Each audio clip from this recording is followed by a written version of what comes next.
Hello friends, આજે આપણે બનાવવાના છે પાલક પનીરનું શાક.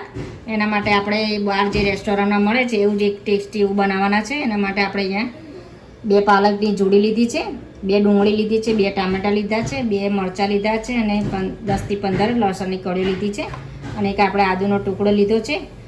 હવે આપણે એકદમ ટેસ્ટી એવું કેવી રીતે બનાવવું એ હું તમને બતાવી દઉં. આજે પાલકને આપણે આ રીતે એકદમ કટ કરી દઈશું.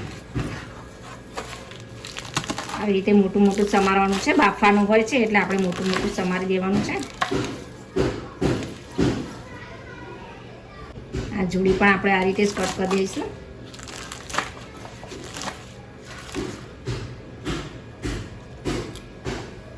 આપણે આને ચોખ્ખા પાણીએ ધોઈ નાખવાનું છે. 2 થી 3 પાણી આપણે આને ધોઈ નાખીશું.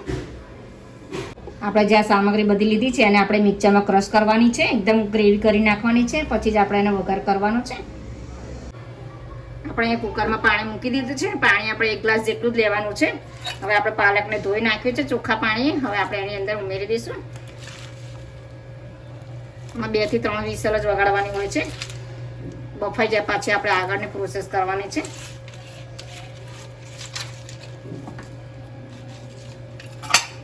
હવે આપણે એને વાટી દેવાનું છે. 2 થી 3 વિસલ વગાડી દઈશું. આપણે અહીંયા પાલકને બાફી દીધો છે. 2 થી 3 વિસલ વગાડી છે અને પાણી આપણે જે આમાં જે બચ્યું છે એ આપણે એમનું એમ જ રાખવાનું છે. એની અંદર જ આપણે બ્લેન્ડર ફેરવી દેવાનું છે. આપણે બ્લેન્ડર ફેરવી દઈશું હવે. અને આપણા જે ગ્રેવી, જે ડુંગળી, ટામેટાં અને લસણની લીધી છે એ આપણે ગ્રેવી બનાવી દીધી છે. આ રીતે બ્લેન્ડર ફેરવી એકદમ ગ્રેવી બની જશે શાકની. એકદમ સરસ એવું થઈ ગયું છે. હવે આપણે આને વઘારી દેવાનું છે. આપણે અહીંયા પેન મૂકી દીધું છે. પેનમાં આપણે 5 થી 6 ચમચી જેટલું તેલ ઉમેરી દઈશું અંદર.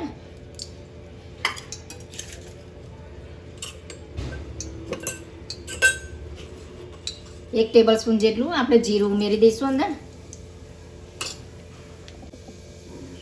જીરું આપણે તળી ગયું છે. હવે આપણે એની અંદર હિંગ નાખી દઈશું.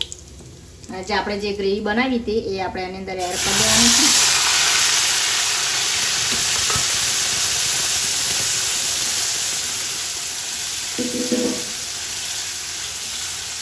હવે આપણે આની અંદર જ મસાલો કરી દેવાનો છે. 2 ટેબલ સ્પૂન જેટલું કાશ્મીરી લાલ મરચું લીધું છે મેં. 1 ટેબલ સ્પૂન જેટલી આપણે હળદર એડ કરી દઈશું. 2 ટેબલ સ્પૂન જેટલું ધાણા જીરું એડ કરી દેવાનું છે અંદર. અને માપ પ્રમાણે આપણે મીઠું એડ કરી દઈશું અંદર.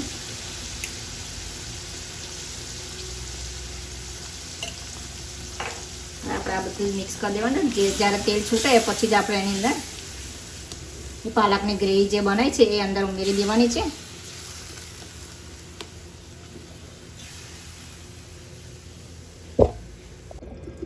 હવે આપણે 5 થી 7 મિનિટ જેવું થઈ ગયું છે. હવે આપણે જોઈ લઈશું. એકદમ તેલ આપણું એવું સરસ એવું છૂટી ગયું છે. હવે આપણે જે આ પાલકની ગ્રેવી બનાવી હતી એ આપણે એની અંદર એડ કરી દેવાની છે.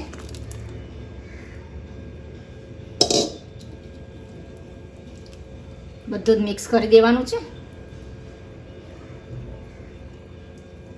એકદમ આ રેસ્ટોરન્ટ સ્ટાઇલ આપણે શાક બનાવ્યું છે. એકદમ ટેસ્ટી એવું બન્યું છે.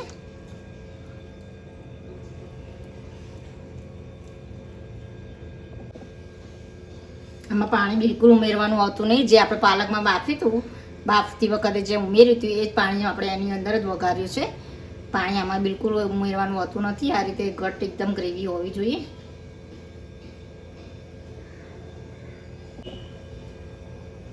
આપણે અહીંયા પનીરને સમારીને મૂક્યું છે એ પનીર પણ આપણે અંદર હવે એડ કરી દઈશું.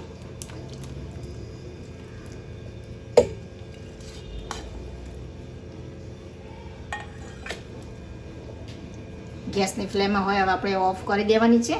શાક આપણે એકદમ રેડી થઈ ગયું છે. થોડુંક આપણે ઉપર ગરમ મસાલો એડ કરી દઈશું.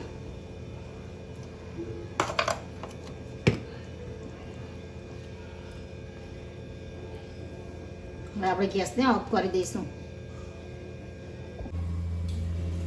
આપણે પાલક પનીરનું શાક એકદમ રેડી એવું ટેસ્ટી એવું થઈ ગયું છે રેસ્ટોરન્ટ ટાઈપ. તો તમને મારી રેસીપી પસંદ આવે તો લાઇક શેર અને સબસ્ક્રાઈબ જરૂરથી કરજો અને બાજુમાં બેલ આઇકનને ક્લિક કરજો જેથી મારી નવી નવી રેસીપી મળતી રહે.